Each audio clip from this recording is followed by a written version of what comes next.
Today, I want to talk about one of the biggest pain points I hear from folks in our community, which is networking. People get really worked up about networking and they treat it like it's cold calling or it's inauthentic or pushy, or they're really scared that people are going to judge them.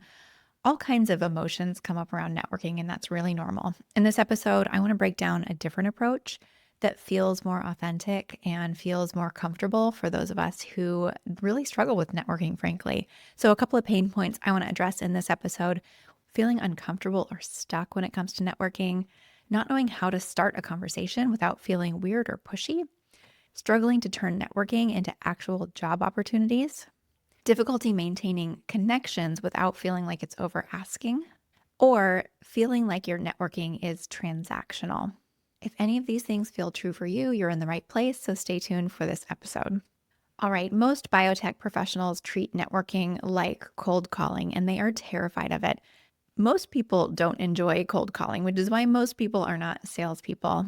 And those of us in biotech overwhelmingly are not salespeople, so it feels very uncomfortable to start networking conversations with random people we don't know. However, some people are able to treat it like actually building connections that just might happen, possibly maybe someday in the future, to lead to an opportunity. And those people tend to be a little bit more successful and feel more comfortable. So today I'm going to walk you through a networking system that actually works for those of us who are not super comfortable with networking. It's not going to feel scammy. It's not going to feel awkward. You are going to learn a strategic and human approach that builds real relationships and gets you in front of hiring managers, maybe not today, but in the future. The first thing I really want to emphasize is that networking is not an instant on-off switch. Like, you're not networking, so you don't get jobs, and then the next day you do some networking and bam, you get jobs. That's not how networking works. It's really playing the long game. And so I like to paint a picture of a piggy bank. If you drop your spare change in the piggy bank every single day, it doesn't feel like a lot at first. You might have a couple of pennies in there. If you deposit pennies, nickels, dimes, quarters in that piggy bank every single day, in the future, that's a lot of money. So you're really banking toward that future network. And that's what networking is. You have to work at it every day. You have to maintain it. You have to cultivate it and nurture it. And then someday it's going to bloom into a really lovely flower. But that doesn't happen overnight. So I want to talk about that in terms of a mindset shift. People come into the community or into my coaching programs and they say they've been networking, they've been asking for jobs, and nobody's giving them jobs. Asking for jobs is not what networking is about. And in fact, that is a huge turnoff. I can't tell you how many messages I get every single day from random people around LinkedIn that don't introduce themselves in any meaningful way and just immediately ask me for a job because I happen to be a recruiter. So I'm a recruiter. I kind of expect that. That's fine. However, I do know that they are also asking other people in their network in that same very transactional, kind of uncomfortable way. And I really would love to eliminate that. It's not great. It's not a good look, and it's not going to work for you. It is more important to build meaningful relationships. And then later on, perhaps those meaningful relationships result in jobs. So I also want to take just a quick moment to acknowledge that most scientists, including me, are introverts. It kind of goes with the territory. I do meet a lot of great extroverted scientists, and I am always in awe of them. But this is really hard for most people. So if I'm dumped into a room of people I don't know to network, I am not great at it. Networking is scary and it's hard. And for you introverts, I feel that. So I'm going to give you some introvert-friendly techniques that I tend to use. Also, as scientists, we are extremely curious people, and that is your networking superpower. So I would love to see people shift their mindset from trying to go get jobs through networking to instead just trying to learn about other people through networking. And what I find in our community, we have these great things called career chats. We bring in people just to talk about their careers and their winding paths, and I get such great questions from our community in those. I know you genuinely want to learn about other people and their jobs, and that's really interesting, right? If you see somebody in a job that maybe you'd like to do someday, don't you want to know how they got there? What was their path like? What are all the things that happened to them along the way? What's the good, the bad, the ugly? What drove them to make that decision? Do they like it? Do they regret it? All those things are genuine points of curiosity that you can leverage as data so that you can decide maybe you do want to follow in their footsteps, maybe you don't. But either way, if you have a conversation like that with somebody, you have made a genuine connection, and that genuine connection may eventually lead to a great opportunity. But before you start reaching out to perfect strangers on LinkedIn, think about who you already have in your network, who you already know. Maybe it was somebody who graduated from your school a few years ahead of you, and now they're doing a cool job. Maybe it is somebody from your lab that has now gone and done something differently. Maybe it's a research associate that went into a totally different field. There are so many people that you know, and maybe you're not yet connected to them on LinkedIn. So make a list of those people, go track them down, connect on LinkedIn, and ask them for a chat. And here is how you do that. I'm going to be providing all of these scripts in our community. So just listen. You don't have to take notes. I'm going to be throwing out a lot of scripts in this episode. Don't worry, I have them for you. Just join the free community and you can grab them. If I were reaching out to a former colleague, we're going to call her Amy. Here's how I would do it. I would go on LinkedIn. I would send that connection request with a note, and I would say, "Hey, Amy, it's been a while. I'm so excited that you have a cool job at XYZ company. I'd love to reconnect and learn about your transition. Can I buy you a virtual coffee?" And that little short, sweet note is a genuine connection. You're reconnecting with no ask except that you're just curious. What's happened since you last were together? I want you to note that I offered to buy a virtual coffee. You're going to hear that over and over in this episode. I think that's a really nice touch. Most people will never take you up on actually buying the coffee, but offering means that you're giving something. It's not just that you're asking for their time, you're also offering to host them for a coffee. It's the same as if you ran into a friend and you're like, "Hey, can I buy you a coffee? Let's catch up." It feels very nice. It feels very genuine and personal. And if they take you up on the networking conversation, make the offer again. Say something like, "What's your favorite coffee shop?" And send them a Starbucks gift certificate. If they say yes, 9 times out of 10, they're going to say, "Don't worry about it. I'd love to just catch up." Sometimes you might have to shell out $10 to buy that virtual coffee, and it is worth way more than $10. I promise you that. So make the offer. It feels very genuine, and expect that maybe 1 in 10 people are going to ask you to buy that coffee for them, and that's okay. One of our community members has had a lot of great success using this networking strategy to then continue to build momentum in networking. So during the coffee chats that he was having with his former colleagues and friends, each time he asked for a referral to somebody else. So let's say they were talking about a really cool career path that one of his former colleagues went into. He might end the call with, "This was so great. Is there anyone else that you think I should talk to about this career path?" And wait for and get the warm introduction to that other person. This is one way to grow your network really authentically without feeling scammy. And those warm introductions to brand new people that you've never met feel really good and genuine. So I urge you to take advantage of that little strategy. I think that's genius. All right, so what if you are on the job trail and you're applying for jobs? Here is a company-targeted networking strategy that you can use to grow your network within a company, especially companies that you're targeting for potential roles. Now, this is best used before you need it. So again, this is not something where you flip a switch and then immediately you have offers to help you get employed at that company. In an ideal world, you would have built this network about 6 to 9 months before you need it. However, we don't live in an ideal world, so feel free to use this strategy anytime. And once you're securely employed, you're in your new role, always just think about your next steps. It doesn't hurt to jump onto LinkedIn a couple of times a week and continue networking in this way to build your network into new companies so that next time you're on the job market, or if you're thinking that, okay, maybe my next step is this other company or this type of company, you've already built out a really good network that you have in your corner before you need it. So here is the strategy. Instead of just randomly connecting with people across the industry, you're going to build a targeted list of companies and then systematically connect with people at each one.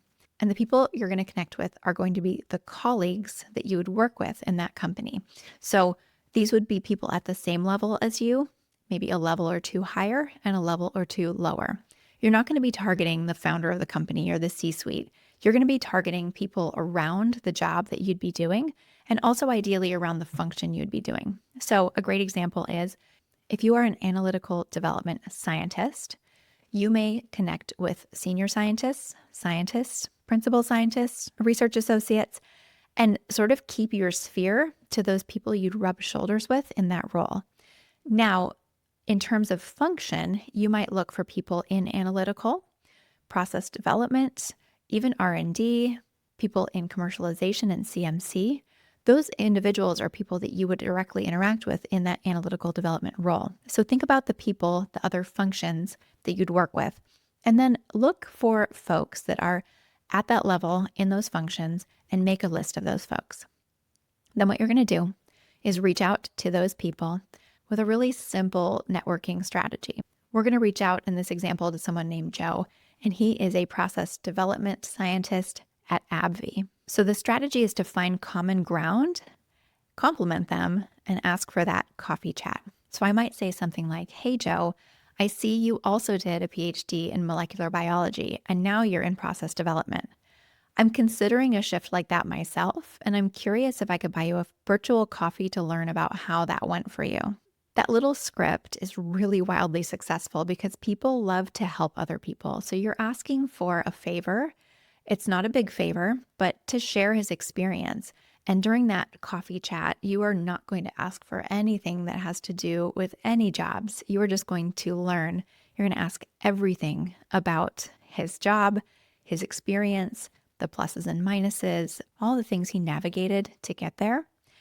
And you can also ask about the company as well. So you can seed questions in there about how AbbVie's teams work cross-functionally. You're currently an analytical scientist. Does he work with a lot of analytical scientists in his role? How does that work? The answer is going to be yes, but he's going to tell you how that works in that particular company.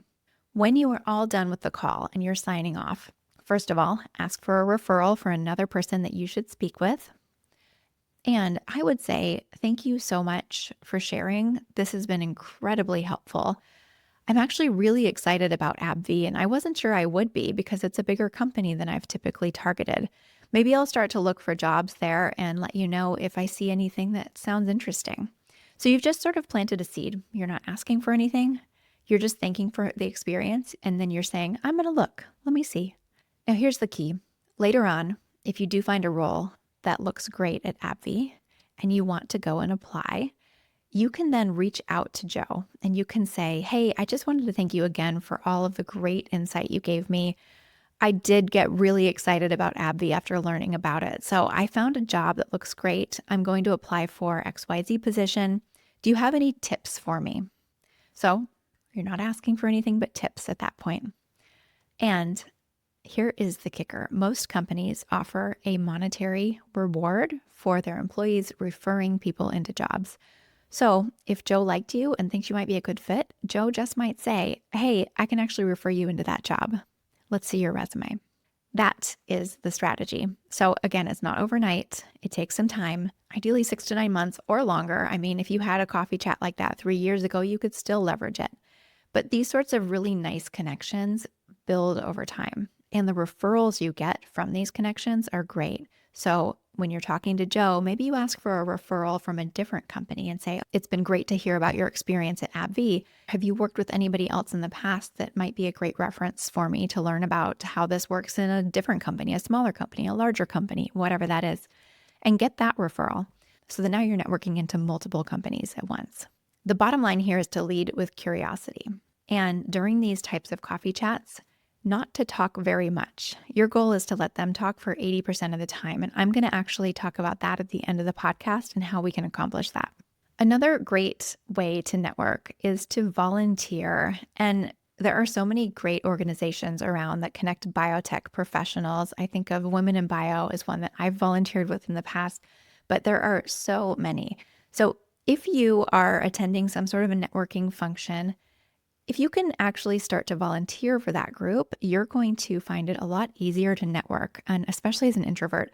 Here's the thing. When I was volunteering for Women in Bio, I was a committee chair. And so when I'd go to these events, people needed things from me and they were coming up to me and I had things to talk to them about that weren't weird and awkward. Like they were actually business items that we had to handle for that committee. And then that gave me such a good deep network of friends and peers that the networking events honestly weren't very intimidating anymore. Even though I didn't know a lot of people there, suddenly I was in demand. I was somebody that people needed things from. And so as an introvert, that is a lot easier for me to deal with. So my advice always for people who are really nervous about in-person networking events is be a volunteer, jump on a committee, be an organizer. It really is incredibly effective.